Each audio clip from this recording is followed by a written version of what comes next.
मेरे लिए बहुत ही मान व सम्मान के योग्य मेरे पिता तुल्य बुजुर्गों व हम उम्र नौजवान साथियों, जहां तक मेरी आवाज सुनाई दे रही, मेरी माता व बहनों, हमारे कृषि प्रधान देश का उज्जवल भविष्य, मेरे प्यारे बच्चों, धरने पर विराजमान सभी मेरे बुजुर्गों और ये वीर धरती, इसको मैं हाथ जोड़कर नमन करता हूं, सिर झुकाकर नमन करता हूं।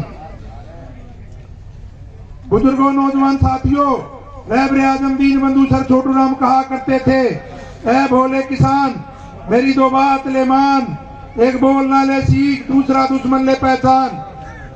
बुजुर्गों, नौजवान साथियों, आज हमने बोलना भी सीख लिया और दुश्मन भी पहचान लिए। आज आप लोगों के खिलाफ इस बीजेपी सरकार ने अनेकों षड्यंत्र रचने के काम किए। कभी आप लोगों को हिंदू मुसलमान के नाम पे बांटने का प्रयत्न किया, कभी आपको हिंदू और सिख के नाम पे बांटने का प्रयत्न किया, कभी आपको धर्म और बरादरी के नाम पे बांटने का बार बार इन्होंने प्रयत्न किया और ये लोग हर मोर्चे पर फेल साबित हुए। बुजुर्गों, नौजवान साथियों, आज हम कहीं भी जाते हैं, सभा में आगे से मुसलमान भाई आता है तो हम उसको सलाम वालेकुम बोलते हैं, वो हमारे को राम राम बोलता है। आज आगे से सिख भाई आता है, हम उसको सत श्री अकाल बोलते हैं, वो हमारे को राम राम बोलता है। आज हमारे भीम आर्मी के भाई राजस्थान में कई जगह मिले, हमने उनको जय भीम बोला, उनने हमारे को जय छोटू राम बोला। आज आप लोग एकजुट हैं, आज ये लोग झूठ और छल कपट इन लोगों का नहीं चलने वाला, इन लोगों के षड्यंत्र आज आप लोगों के बीच में नहीं चलने वाले। आज आप लोगों का भाईचारा पूरे भारतवर्ष में कायम है। आज कोई बरादरी है तो किसान और कमेरा की बरादरी है। आज खाली एक बरादरी बची है बुजुर्गों, नौजवान साथियों, किसान और कमेरा। आज सब भाई एकजुट होकर इस लड़ाई को लड़ने के लिए तैयार हैं।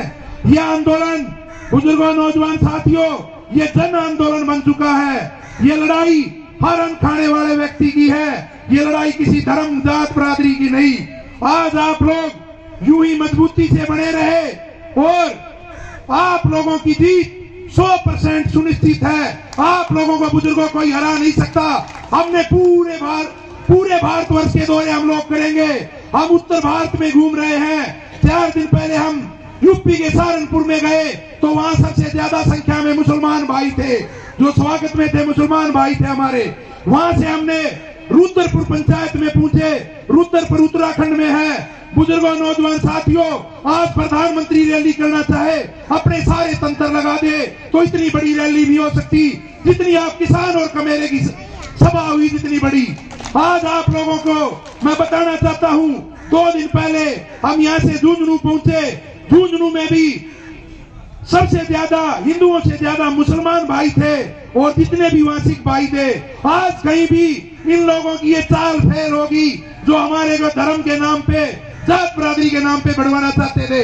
ये बिल्कुल फेल है, ये हर मोर्चे पे फेल है बुजुर्गों।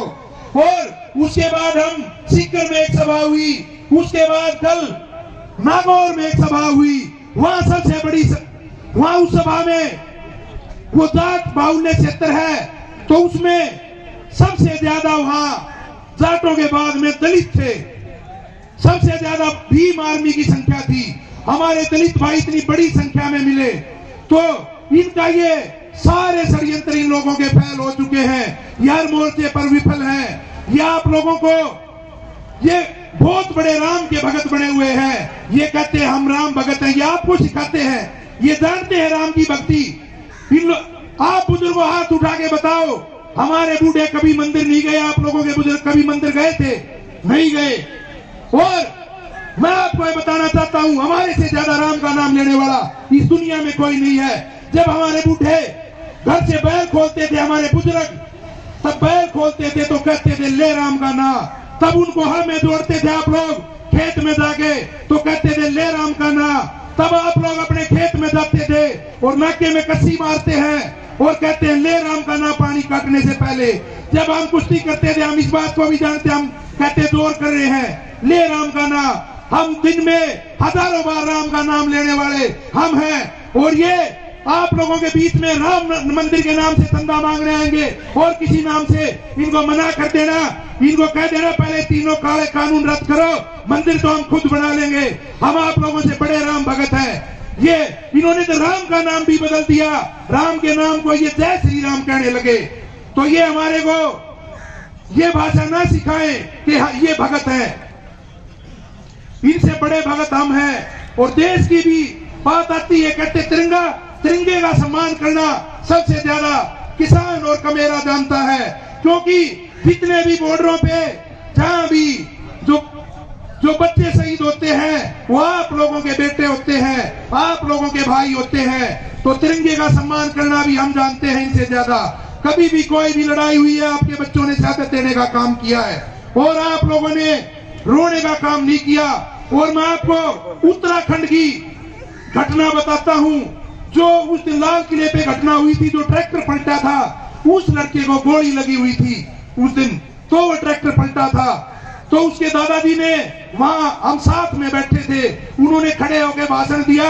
उन्होंने कहा, उनके दादा की बात बता रहे हूं, जो नवदीप लड़का जो लाल किले पे उस दिन जो लड़का एक्सपायर हुआ था, उसके दादाजी ने बताया जब वो ट्रैक्टर पलटा और वो मेरा पोता शहीद हुआ और मेरे पोते को जब गाजीपुर बॉर्डर लेके आया गया, तो मैंने एक भी आंसू अपनी आंखों से नहीं निकाला और उसके खून से अपने माथे पे तिलक करने का काम किया था।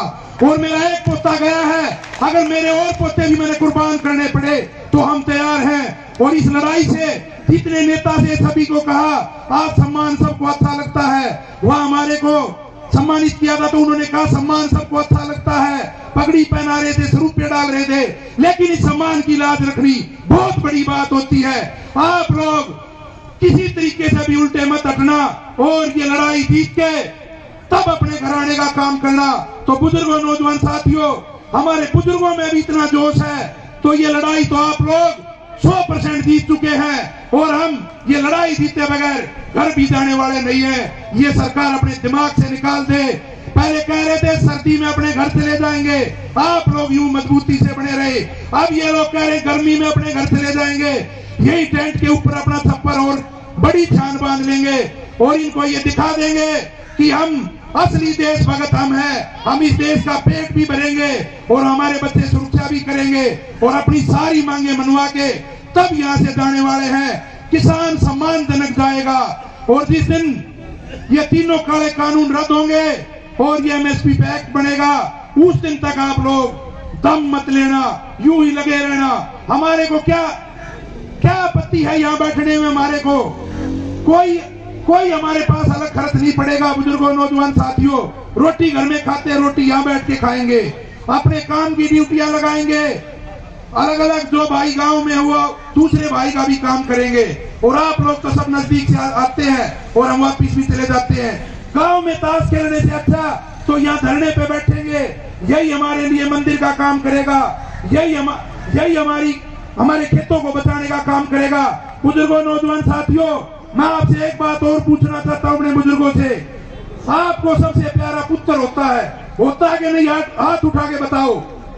सबको पुत्र प्यारा होता है, लेकिन अपने जीते जी पुत्र के नाम भी कोई जमीन नहीं करता। एक बार हाथ उठा के बताओ, कुछ ही आदमी होंगे, एक आध आदमी होगा जिसने जीते जी बिल्कुल नाम करा दी हो। लेकिन आपको पुत्र से प्यारी जमीन है बुजुर्गों, नौजवान साथियों, क्योंकि आप अपनी जमीन को अपने पुत्र को भी नहीं देते, उसको भी बाद में अपने आप आती है। तो बुजुर्गों, नौजवान साथियों, ये लोग अपनी आपकी जमीनों पर डाका डालना चाहते हैं, ये कंपनियों के हवाले आप लोगों की जमीन करना चाहते हैं। मैं आप लोगों से एक बात और पूछता हूं, आप आपस में अपनी जमीन को दे देते हैं, अगर वो आदमी अच्छा काम नहीं कर रहा और गलत काम कर रहा, खेत में ठीक हिसाब से काम नहीं कर रहा, तो आप कह देते भाई मेरी जमीन छोड़ देना, मैं अपनी जमीन को आप बोऊंगा। और ये कंपनियां तब इस जमीन पे आ जाएंगी, ये बड़े लेवल पे काम करेंगी। इसमें कई ऐसी चीजें हैं जो ये मशीनरी लगा लेंगे, तो ये यूं नहीं है कि आपके जमीन से उठ के 10 दिन में चले जाएंगे, ये वहां अपना काम मशीनरी के थ्रू करेंगे और ये 1 एकड़ में करोड़ों का खर्चा लगाएंगे। बुजुर्गों, नौजवान साथियों, ये स्कीम तो है अमेरिका की, यूरोप की। वहां पे एक एक किसान 50,000 एकड़, 40,000 एकड़, 10,000 एकड़, 20,000 एकड़ का एक किसान होता है, और ये लादने की कोशिश हम लोगों के ऊपर कर रहे हैं। और ये कॉन्ट्रैक्ट फार्मिंग में कह रहे थे। आज मेरी डिबेट थी, मैं डिबेट में बैठा था, उस टाइम सामने वाले ने जवाब पूछा था कि आपको क्या दिक्कत है इसमें, ये 4 स्टेटों में पहले भी था। तो मैंने उसको जवाब दिया, 4 स्टेटों में ये पहले था। हमारे पंजाब वाले भाइयों से कॉन्ट्रैक्ट फार्मिंग वालों ने आलू लगवाए, और आलू बुजुर्गों, नौजवान साथियों, उस टाइम पे ये लोग अपना धारणा लेके वहां चले गए। जो आलू धारणे के ऊपर बचा वो इन लोगों ने ले लिया, और जो नीचे निकल गया जिसकी क्वालिटी थोड़ी पतली थी तो वो आलू इन लोगों ने नहीं लिया। उसमें से 30% आलू इन्होंने लेने का काम किया। जो बचा हुआ छटा हुआ माल आपका फिर कोड़ियों के भाव बिकता है। आपके पास ऐसी कोई गारंटी नहीं आप क्वालिटी बना दोगे। अब आपको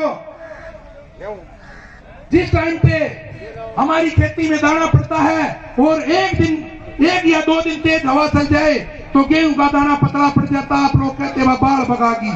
तो आप लोगों के हाथ में गेहूं का दाना का साइज एक जैसा करने की किसी में हिम्मत नहीं है। बुजुर्गों, नौजवान साथी, भगवान के ऊपर है। ये फिर गेहूं में भी धारणा लगा देंगे, क्वालिटी होगी तो ले लेंगे, बाकी वो आपके पास छोड़ देंगे। बुजुर्गों, नौजवान साथियों, हमने इनका मुकाबला यूं ही मजबूती से डट के करना है, और ये आप लोगों के आगे 100% घुटने टेकने का काम करेंगे।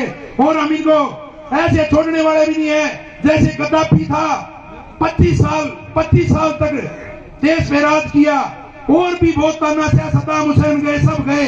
बुजुर्गों, नौजवान साथियों, इनको तो 7 साल हुए हैं, जिन्होंने 25, 30 साल जिन्होंने राज करते हो गया था। और जो बड़े बड़े तानाशाह थे जो पीढ़ी दर पीढ़ी राज करते आ रहे थे और उन्होंने तानाशाही की, उसी टाइम पे लोगों के आगे उन्होंने भी भागने का काम किया है। तो ये भागेंगे आप लोगों के सामने, ये सरकारें भी भागेंगी। अगर आप मजबूती से बने रहे तो आगे कोई भी काम होगा आप लोगों की भागीदारी अवश्य लेनी पड़ेगी। और उन भाइयों का भी ध्यान रखना जो समर्थन के नाम पे आके बंद एसी कमरों में लेटे, अपने घरों में लेटे हैं, और एक दिन आगे यहाँ कहते हैं मेरा समर्थन साथ है। भाई तू यहाँ का बैठते कौन सा समर्थन है तेरा बता है। तो भाई जो भाई आप लोगों की जितनी मदद करे उस भाई का उतना हिसाब आप लोग कर देना। और उन भाइयों को समाज की जरूरत पड़े जो भाई आज हमारे बीच में नहीं आते तो समाज उन्हें आईना दिखाने का काम जरूर करे। ये लोग आपके बीच में इलेक्शन के टाइम पे आएंगे, कोई मेंबर बनने के लिए, कोई सरपंच बनने के लिए, कोई पंच बनने के लिए, कोई ब्लॉक समिति का मेंबर बनने के लिए, कोई मुख्यमंत्री बनने के लिए, कोई विधायक बनने के लिए। तो आप लोगों ने इनको उसी हिसाब से जवाब देने का काम करना है। और जो लोग आज आपके पास नहीं बैठे तो उस दिन इनके पास बैठना भी मत, बुजुर्गों, नौजवान साथियों। क्यों? तब इन लोगों को आपकी जरूरत पड़ती है। उस टाइम पहले पड़ोसी से नाम भी पूछ लेते, हाँ ताऊ रामफल, हाँ ताऊ फलाना, और आज इनको आपकी बिल्कुल याद नहीं आ रही। आप 80 साल की उम्र में यहाँ धरनों पे बैठे हो, आप लोगों की कितनी सादतें हो चुकी, प्रधानमंत्री के मुंह से एक लफ्ज तक नहीं निकला। बुजुर्गों, नौजवान साथियों, माताओं, बहनों, आज इन लोगों को हमने सबक सिखाना है और अपने ये तीनों काले कानून निरस्त करा के यहाँ से जाना है। आप लोगों ने मुझे सुना, आपका बहुत बहुत धन्यवाद। मैं अपनी वाणी को विराम देने से पहले आप लोगों से नारे लगवाना चाहूंगा। नारों की आवाज इतनी तेज होनी चाहिए ये दिल्ली में बैठे लोगों को पता चले ये वीर भूमि दासा बॉर्डर से आवाज आ रही है। Sir Chhoturam, sir Chhoturam, sir Chhoturam, sir Chhoturam. किसान एकता, किसान एकता, किसान का मेरा भाईचारा, किसान का मेरा भाईचारा। डॉक्टर भीमराव अंबेडकर। राम राम, जय हिंद।